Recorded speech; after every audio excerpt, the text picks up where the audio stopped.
O Área 1, para você que ainda não acompanha aqui o canal, é a área mais importante da sua vida, de longe, o seu relacionamento com Deus. Dele procedem as fontes da vida para todas as outras áreas. Seu casamento, sua família, sua carreira, suas finanças, sua saúde física. Então, do seu relacionamento com Deus é que você vai ter a cosmovisão, ou seja, o ambiente, a visão de mundo, a maneira como você enxerga o mundo mais excelente para que você possa viver uma vida abundante em todas as áreas. E eu não sou um pastor, isso aqui não é um sermão, mas você pode me considerar como um irmão em Cristo que está aqui se esforçando para trazer ou traduzir ou interpretar para você de forma mais mastigada e mais fácil a palavra de Deus. E dessa feita a gente está estudando de forma continuada o evangelho que escreveu o apóstolo João, inspirado pelo Espírito Santo, e escreveu esse evangelho. E a gente vai descascar hoje o capítulo 7. Se você ainda não acompanhou, nós já vimos os 6 primeiros capítulos, está tudo lá no YouTube, você pode correr lá. E o capítulo 7 a gente vai começar agora. A gente acabou de ver a multiplicação dos pães, a gente acabou de ver que Jesus dispersou as multidões, ele andou sobre as águas para encontrar os seus discípulos no barquinho que estavam apavorados de medo. As águas estavam bem agitadas, estava tendo uma tempestade, ele acalma a tempestade, ele entra no barco, ele chega no destino, Cafarnaum. Ele chega em Cafarnaum, ele começa a evangelizar, a pregar o evangelho, as multidões chegam até ele, começam a interrogar ele. E aí Jesus, né, nesse ato profético mesmo, ele começa a interpelar as multidões dizendo que ele é o pão da vida e que quem não tiver comunhão com a sua carne, com o seu sangue, ou seja, quem não desfrutar literalmente de crer nele, de crer no seu sacrifício, não vai ter comunhão e não vai ter vida eterna. Agora, aquele que crê terá vida eterna. E aí a gente chegou nesse episódio em que os discípulos começam a se dispersar. Vários discípulos, a gente pensa que Jesus só tinha 12 apóstolos, né? Ele tinha 12 apóstolos, sim. De fato, ele tinha só 12 apóstolos, mas ele tinha muitos outros discípulos, pessoas que seguiam ele de perto, que não faziam parte das multidões ensandecidas, que não conheciam a Cristo. Esses caras, esses discípulos, né, eles seguiam a Jesus de perto ali, eles estavam convivendo com Jesus também. E aí nesse episódio aqui, onde ele fala sobre a carne e o sangue, aquele que não comer da minha carne, aquele que não beber do meu sangue, não tem participação comigo. Quando ele fala isso, é um discurso tão duro que vários discípulos abandonam Jesus. Literalmente abandonam Jesus. Ah, Jesus não pode ser abandonado. Pode sim, ele foi abandonado aqui. Ele não ficou, ai meu Deus, estou abandonado. Não, ele falou a verdade, ele falou o que tinha que falar. A questão é que, o que é que aconteceu, né? Ele questionou os discípulos e disse assim, olha, e vocês? Vocês também vão me abandonar? Aí Pedro encabeça ali o colegiado apostólico e ele diz, Senhor, para onde nós iremos se só tu tens as palavras de vida eterna? E aí os apóstolos, os 12, seguem com ele. Só que Jesus diz assim, ó, eu conheço vocês, mas eu quero dizer uma coisa. Entre vocês 12 tem um que vai me trair, que é o diabo. Ele estava se referindo a Judas.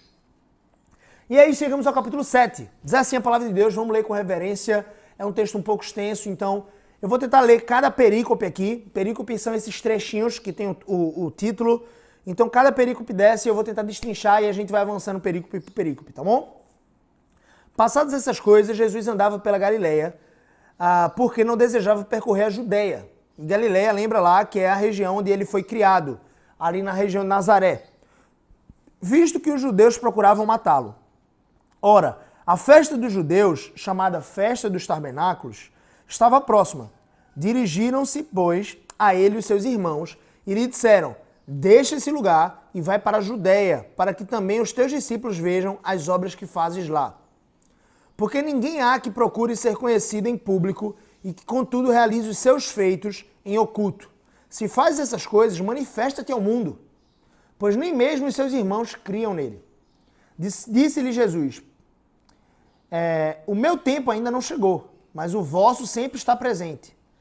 Não pode o mundo odiar-vos, mas a mim me odeia, porque eu dou testemunho a seu respeito de que as suas obras são más. Subi vós outros à festa, eu por enquanto não subo, porque o meu tempo ainda não está cumprido.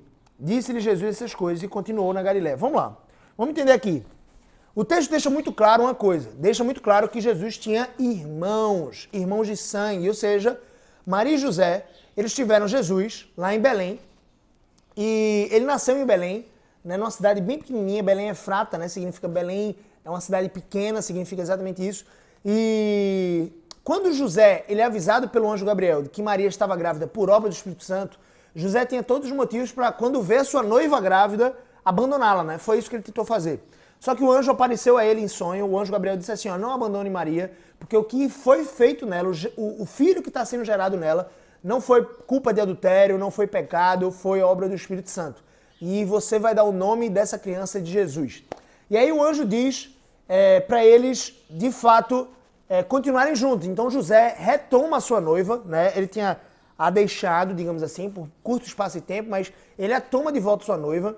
E ele não conheceu a sua noiva Maria até o momento que Jesus nasceu. Eles se casam, eles fazem uma festa de casamento, e aí o rei Herodes, se não me engano, na época, faz um alistamento, né? Ele faz um alistamento, quem traz mais esses detalhes são o Evangelho de Lucas e o Evangelho de Mateus.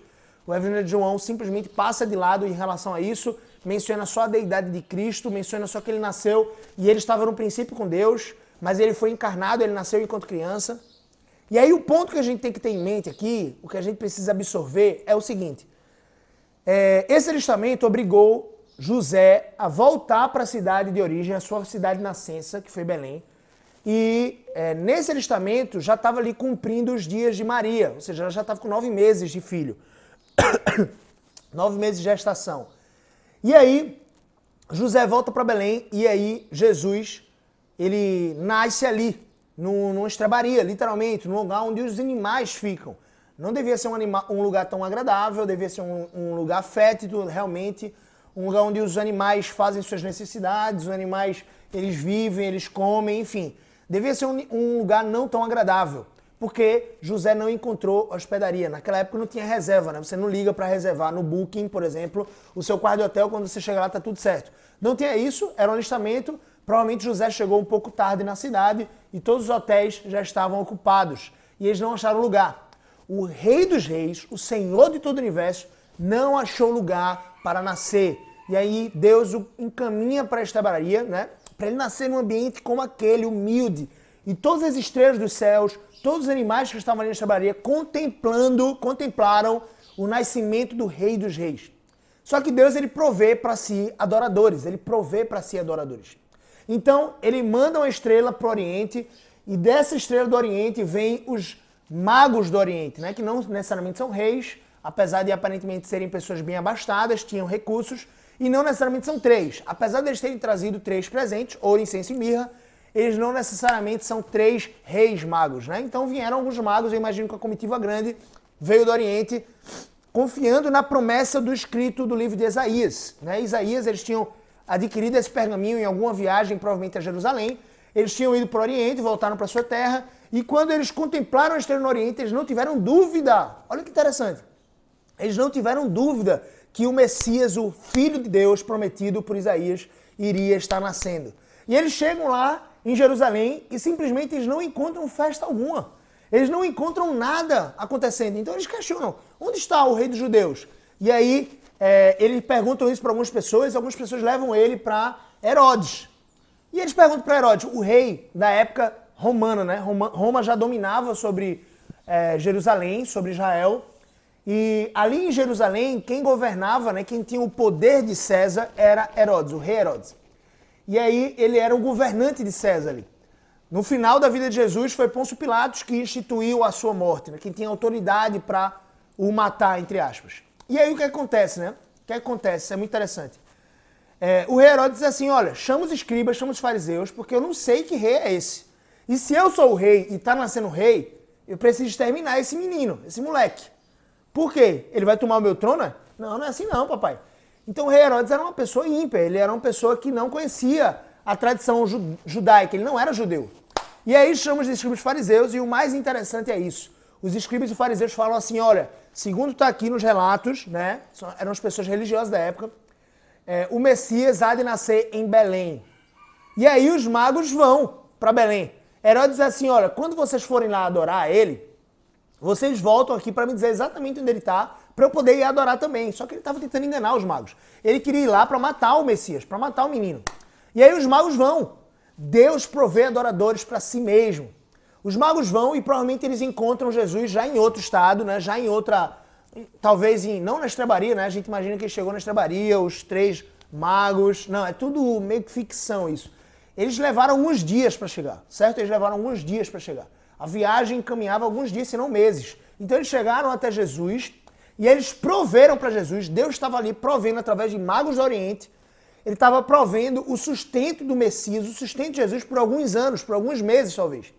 Então José, que era carpinteiro, vivia uma vida humilde, ele precisava se deslocar agora de Belém para o Egito, para que se cumprisse a promessa de Deus. E por que ele precisou fugir?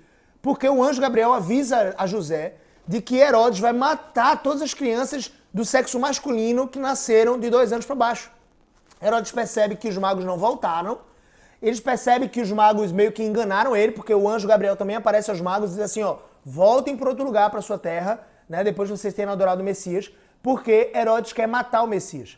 E aí os magos voltam para outro lugar, Herodes espera um tempo e diz assim, ó, acho que eles estão nos enganando. E ele manda matar, olha que interessante, ele manda matar todos os meninos do reino de Israel de 2 anos para baixo. Só que Jesus estava onde? Jesus estava no Egito. O anjo Gabriel tinha avisado, Deus tinha provido salvação e livramento, porque não era chegada a hora de Jesus ainda. Jesus não veio para morrer como bebê, ele veio para morrer na cruz, como um profeta, como o Senhor dos Senhores.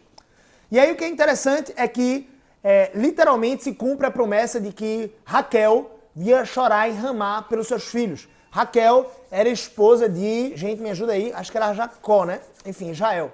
Ela era esposa de Jacó e ela iria chorar pelos seus filhos. Como assim? Literalmente todas as mães do território de Israel choraram naqueles dias. Choraram porque os guardas romanos entraram e decapitaram ou feriram seus filhos de morte. Isso foi muito triste, realmente. Mas o Messias estava salvo. E o Messias viria para salvar exatamente essas mães que choraram. E o Messias iria salvar exatamente aqueles que creram na promessa, aqueles que eram filhos da aliança, aqueles que creram no seu nome.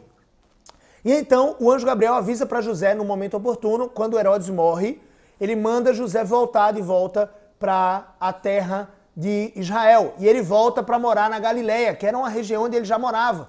Na Galileia, mais precisamente ali na cidade de Nazaré. Então Jesus é criado em Nazaré. Olha que interessante, Deus provê adoradores e provê o mantimento para aqueles que ele escolheu. Ele tinha escolhido o seu filho tinha nascido de uma mulher, ele tinha sido criado numa família judaica, Maria e José. José era descendente de Davi, do rei Davi. Então, Jesus ali nasce. E ele provê também, segundo o Evangelho de Lucas, pastores para o adorarem. Um anjo aparece aos pastores e diz assim, o Messias nasceu ali próximo. Os pastores provavelmente chegaram para adorar ao Jesus, muito provavelmente na mesma noite. Tá? Era um ambiente próximo. Então os pastores que estavam ali nas regiões próximas a Belém se aproximaram de Jesus e adoraram a Jesus naquela mesma noite. Depois de saber isso, a gente entende uma coisa muito interessante. Deus é o Deus que governa todo o universo, mas ele deu a Maria um esposo chamado José.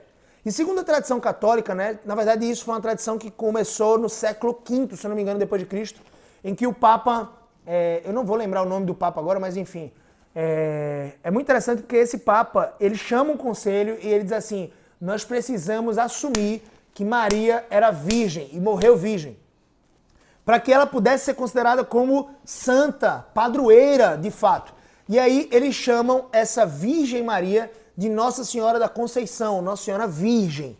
Então eles meio que assumem, deturpando as escrituras de uma certa forma. Eu não quero agredir você se você é católico, mas precisa ficar muito claro. Lá atrás, a liderança da sua igreja papal literalmente errou, trazendo uma adulteração para as escrituras. E as escrituras deixam muito claro que ai daquele que acrescenta um tio ou um ponto sequer, uma vírgula às escrituras sagradas. Então eu e você não somos ninguém para acrescentar alguma coisa nessas escrituras que são perfeitas, que foram apostoladas, que foram escritas pelos apóstolos, que por mais de 40 anos, 40 homens inspirados por Deus. Perceba isso. Então o que aconteceu lá na Igreja Católica Romana? Eles instituem que Maria nunca conheceu a José, o seu marido, que é uma mentira, já que o texto de João 7 está dizendo que Maria, junto com José, depois do nascimento de Jesus, a Escritura deixa muito claro que José não conheceu sexualmente a sua esposa até Jesus nascer, para provar que Jesus nasceu, de fato, santo, sem defeito, por obra do Espírito Santo. Mas depois, papai, eles eram casados. Imagina o que foi que aconteceu? Eles fizeram amor. Ai, meu Deus, você está falando que a Virgem Maria fez amor. Ela fez, meu filho, porque ela é mulher e ela era esposa. E a esposa tinha essa obrigação, e o esposo tem essa obrigação com a esposa. Fazer sexo.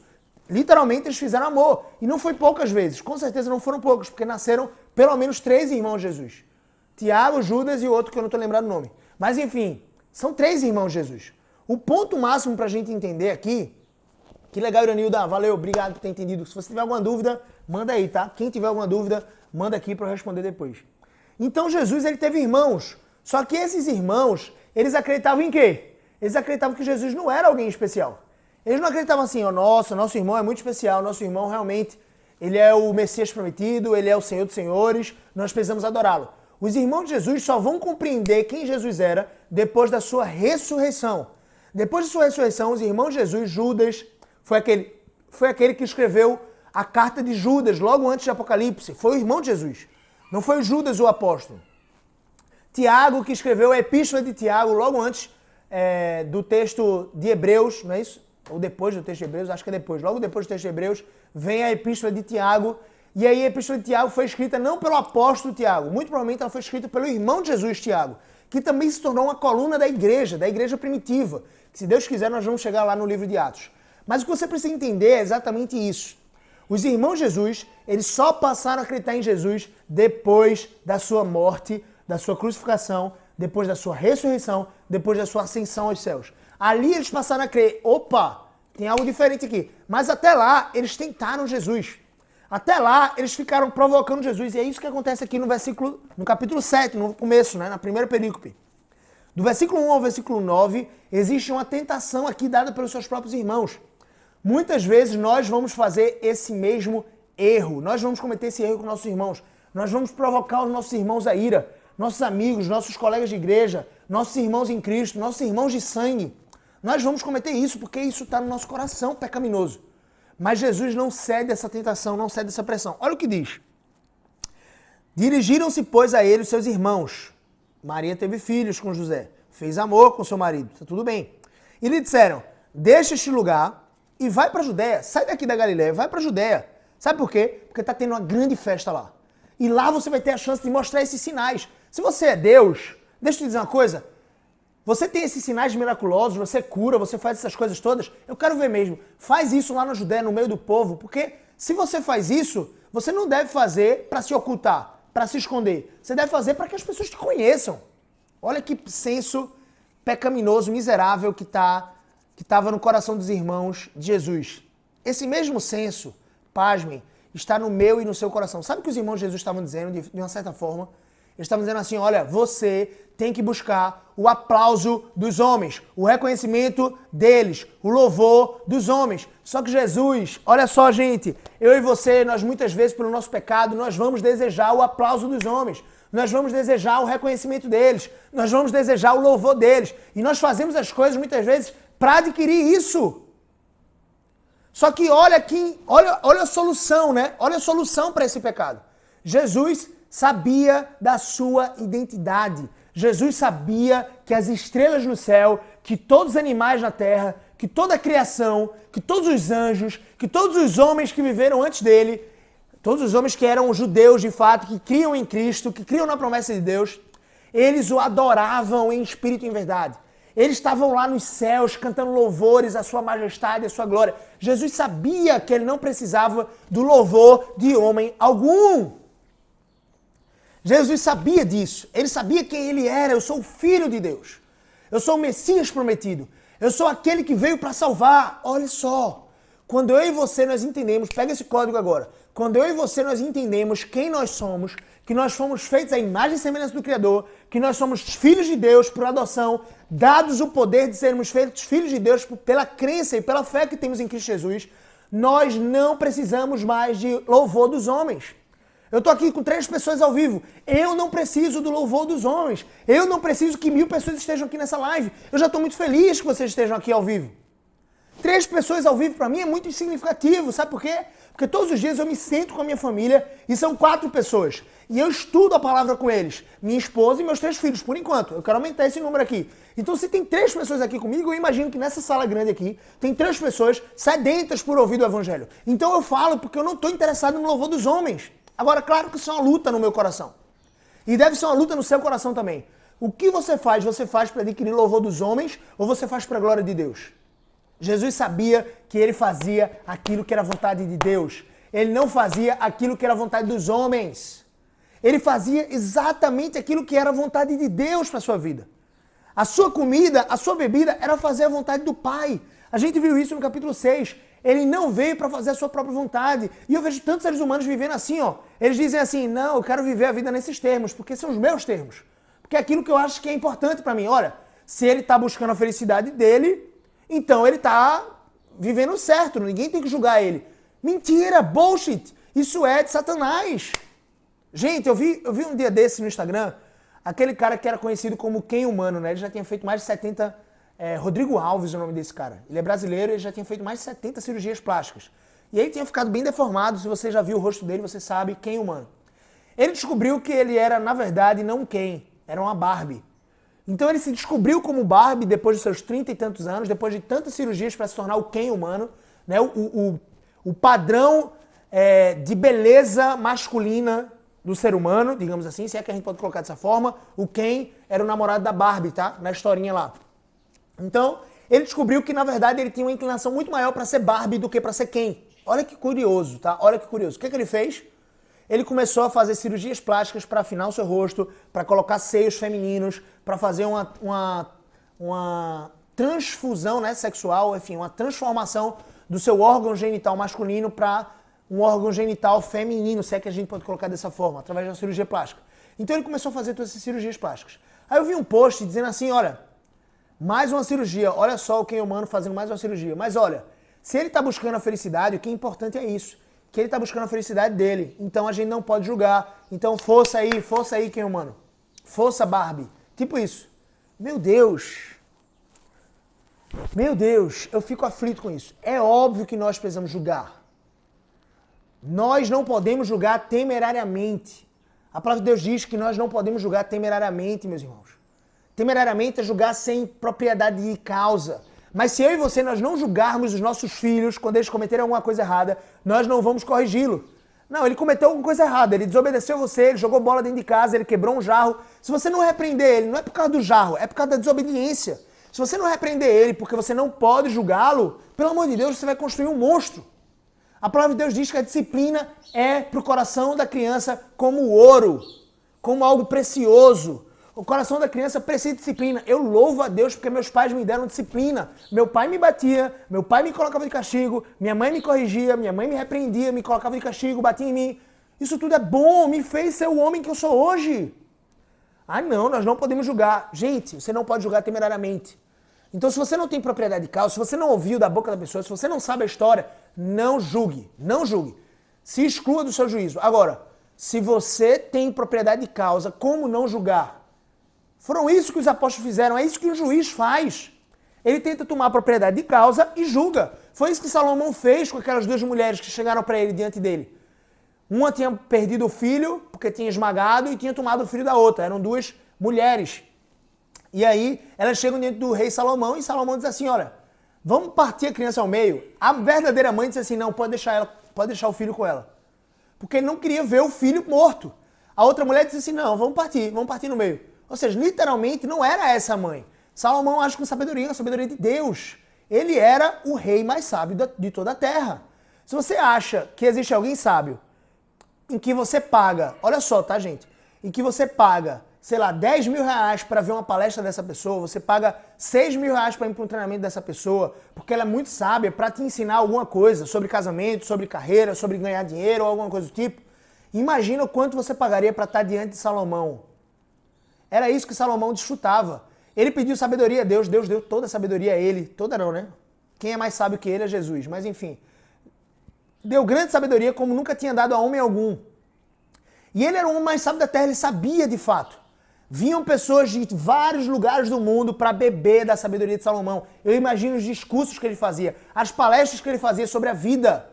Ele escreveu quase o livro de Provérbios todo, ele escreveu o livro de Eclesiastes, ele escreveu o livro de Cânticos dos Cânticos. Ele escreveu tudo isso, eu imagino que cada um desses capítulos era uma palestra para ele. E ele fazia essa palestra e as pessoas ficavam maravilhadas, e traziam dinheiro, ouro, traziam ofertas para ele. Ninguém chegava diante dele com mãos vazias. Percebe isso? Por isso que o nosso Senhor, o Senhor de toda a glória, Jesus Cristo, ele é digno de todo o ouro, de toda a prata, de toda a riqueza, de toda a sabedoria, de toda a glória, de todo o louvor. Porque ele é muito maior do que Salomão. Porque ele é o Deus de toda a sabedoria. E porque ele criou com a sua sabedoria tudo que a gente vê hoje, que a gente pode contemplar na criação. Mas perceba isso. Nós podemos julgar, não temerariamente, com propriedade de causa. E eu julgo o quem humano. Me permita. Gente, é óbvio que isso é uma aberração. Aquelas pessoas que buscam a felicidade são as que não encontram a felicidade.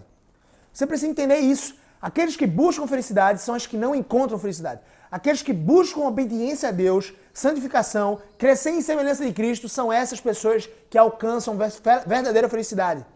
Porque a verdadeira felicidade é fazer a vontade de Deus. E quando você vive uma vida dessa forma, você deturpa a vontade de Deus. Não, mas o importante é que ele está buscando a felicidade. Não! Ah, se eu estou buscando o louvor dos homens, se eu estou buscando fama, se eu quero ir para o Big Brother, isso é muito bom. Importante é que você está buscando a sua felicidade. A felicidade verdadeira não vem do louvor dos homens. A felicidade verdadeira não vem do aplauso dos homens. É isso que Jesus está dizendo aqui para os seus irmãos. Eu não vou, porque não chegou o meu tempo ainda de me manifestar dessa forma. Vai chegar um tempo que eu vou para Jerusalém e eu vou me manifestar dessa forma, eu vou fazer sinais diante deles, eles não vão crer e eles vão me crucificar. Mas não chegou o tempo ainda, porque Jesus ainda não estava no 3º ano do seu ministério. Lembra que Jesus começou o seu ministério lá no batismo de João Batista, nas águas do Rio Jordão, no ano 30º da sua vida, mais ou menos. Ele, com 30 anos, começou o seu ministério apostólico, o seu ministério profético. Então, esse ministério profético durou 3 anos. Ele, no 1º ano, recrutou seus discípulos, ele fez muitos milagres. No 2º ano, ele continuou fazendo muitos milagres. No 3º ano, então, foi que ele fez mais milagres ainda, se apresentou a Jerusalém, se apresentou, de fato, aos sacerdotes como Messias. E aí, os principais sacerdotes do povo não resistiram a isso. Por quê? Porque tinham ciúmes e inveja de Jesus. E condenaram ele à morte. Mas não era chegado esse momento ainda, o momento dele se revelar. É isso que ele diz para os seus irmãos. Porque ele tinha consciência de que ele não precisava do louvor dos homens. Por isso que ele diz, o mundo me odiou a mim, só que o mundo não odeia vocês. Por que o mundo não odeia vocês? Porque vocês só fazem o que lhes agrada. Você acha que alguém vai me odiar se eu disser, o que humano merece aplausos? Ele está buscando a felicidade dele. Isso é o politicamente correto. Mas eu e você, nós não fomos postos nesse mundo para dizer o politicamente correto. É possível que em algum momento as minhas lives aqui do Instagram sejam excluídas, impossibilitadas. É possível que o Instagram, em algum momento, ele exclua a minha conta, porque eu estou falando essas verdades. O mundo vai me odiar, meu irmão. O mundo vai odiar você. Se você seguir os passos de Jesus, o mundo vai te odiar. Não espere o aplausos do mundo. Agora, se você não segue os passos de Jesus, se você não faz isso, me permita, você vai ser amado pelo mundo. Se é isso que você quer, e perder a sua vida eterna, e perder a sua alma, de que vale isso? O peso de ouro está na vida eterna, está em comunhão, então a comunhão clara, abundante com Cristo Jesus. É isso que eu quero passar para você aqui. E eu vou ficar nesse texto, tá? A gente vai ficar aqui em João capítulo 7, versículo 8, do 1 ao 8, porque eu quero deixar esse recado muito claro para vocês. Não busque o louvor e os aplausos dos homens. Faça o que você tem que fazer, faça o que você precisa fazer, segundo a vontade de Deus, para glorificar a Deus, não para adquirir o louvor dos homens. Você não foi posto nessa terra para adquirir aplausos. Você foi posto nessa terra para governar essa terra, para dominar essa terra. Você foi posto nessa terra para glorificar a Deus, para seguir uma vida abundante na sua família, no seu casamento, com seus filhos, para glorificar a Deus com o seu trabalho, com a sua diligência, porque você se esforça por fazer, você acorda cedo e você chega no trabalho antes de todo mundo e você trabalha mais que os outros e você se dedica ali com diligência porque isso agrada a Deus. Não porque os homens vão te aplaudir, mas porque isso agrada a Deus. É possível que alguns homens te aplaudam nesse processo, mas você não está buscando o aplauso deles, você está buscando a glória de Deus. Porque com diligência, com esforço cabal, você consegue glorificar a Deus. Porque Deus nos pôs aqui nessa terra para trabalhar. Não apenas para trabalhar na busca do dinheiro. Lembra o que Jesus disse no capítulo 6? Não trabalhem apenas pelo pão que perece. Não trabalhem apenas pelo aquilo que vai dar dinheiro para vocês. Isso é fútil. Massa, trabalhe, sim. Ganhe dinheiro, sim. Tenha sustento, sim. Seja milionário, o que for. Mas trabalhe grande parte do seu tempo para avançar o reino, para pregar o evangelho, para avançar sua família na semelhança e imagem de Cristo, para construir um casamento abundante, para ter uma saúde física interessante, para ter um relacionamento íntimo comigo. São as 6 áreas da vida abundante. E eu me esforço aqui para que você tenha uma vida abundante. Gente, O último recado dessa live é que se você ainda não acompanha o meu podcast Conversa de Impacto, você está perdendo um grande e rico conteúdo lá. A gente já tem vários episódios lá no podcast Conversa de Impacto e eu espero que você desfrute daquele conteúdo bíblico que está ali. Tá? A gente lá fala sobre empreendedorismo, fala sobre carreira, fala sobre liderança, fala sobre finanças, nós falamos sobre casamento, nós falamos sobre família, criação de filhos, educação, nós falamos sobre saúde física, mental, inteligência emocional. Nós abordamos todos esses assuntos no podcast Conversa Impacto. Você pode digitar no seu navegador de internet gabrielcbo.com.br/podcast, P-O-D-C-A-S-T, né, podcast, gabrielcbo.com.br/podcast, e você vai escolher a melhor plataforma para você. Deezer, iTunes, Spotify, SoundCloud. Qual é a melhor plataforma para você escutar? Você tem o Deezer, você tem o Spotify, você tem o SoundCloud, você tem o iTunes, o que for. Então, a gente logo mais vai botar também no Google Podcast, tá? Para ficar também disponível no Google Podcast. Mas se você tem Spotify ou Deezer, vai lá, pesquisa Conversa de Impacto, você vai ver minha foto e assista, escute todos os podcasts, indo para o trabalho, indo para algum lugar, escute, porque eu tenho certeza que você vai crescer, tá bom? Então esse é o recado, assina lá o podcast, deixa o seu comentário lá no podcast, e a cada podcast eu fico muito feliz em ler os comentários. E é isso, tá, gente? Vamos fazer uma oração pra gente terminar esse episódio, pra gente terminar esse conteúdo do Área 1. Eu espero contribuir ainda mais com o seu relacionamento íntimo com Deus, tá bom? Vamos orar. Senhor nosso Deus, muito obrigado por esse dia, porque gastamos aqui 30 minutos para estudar as Escrituras Sagradas, porque podemos ver tanta riqueza, Senhor Deus, num texto de 8 versículos, Pai. E nós podemos aprender algo tão importante, tão fundamental para nós, que nós não estamos aqui para adquirir louvor dos homens. Na verdade, os homens vão nos odiar naquilo que nós seguimos a Cristo, porque o mundo te odeia, Senhor Deus. Os seres humanos, de forma geral, te odeiam, Senhor Deus. Aqueles que creem no teu sacrifício, no teu nome, te amam de fato. Ó Deus, tu adquiri louvor da nossa parte, tu adquiri louvor excelente e perfeito dos anjos, de toda a criação. E nós queremos ser aqueles que vivem uma vida eterna contigo. E que no presente, Senhor Deus, aquilo que o Senhor nos deu, o dia de hoje, nós buscamos intensamente a tua presença através da leitura da palavra e da oração. Que os meus irmãos que estão aí escutando, assistindo esse vídeo, possam de fato buscar uma comunhão íntima com o Senhor. Possam desfrutar disso nesse dia. Em nome de Jesus eu te agradeço, porque hoje é sexta-feira, porque o domingo se aproxima, o dia em que nós estaremos na tua casa para te louvar enquanto igreja, e eu te peço para que haja um ardor no nosso coração, um calor no nosso coração, uma paixão fervorosa por esse dia e pelo dia em que nós nos reuniremos com o Senhor na tua vinda, Pai. Que o Senhor possa aquecer os nossos corações para que todos os dias nós possamos acordar com essas duas perspectivas. Nos tornar mais parecidos com Cristo nesse dia e esperarmos a sua vinda. Maranata, Senhor. Ora vem, cuida dos meus irmãos, alarga os seus corações, aqueça-os, Senhor Deus, com a tua presença e faça-os viver uma vida piedosa, íntima e de fato que glorifique o teu nome. Em nome de Jesus nós te oramos. Amém. Amém.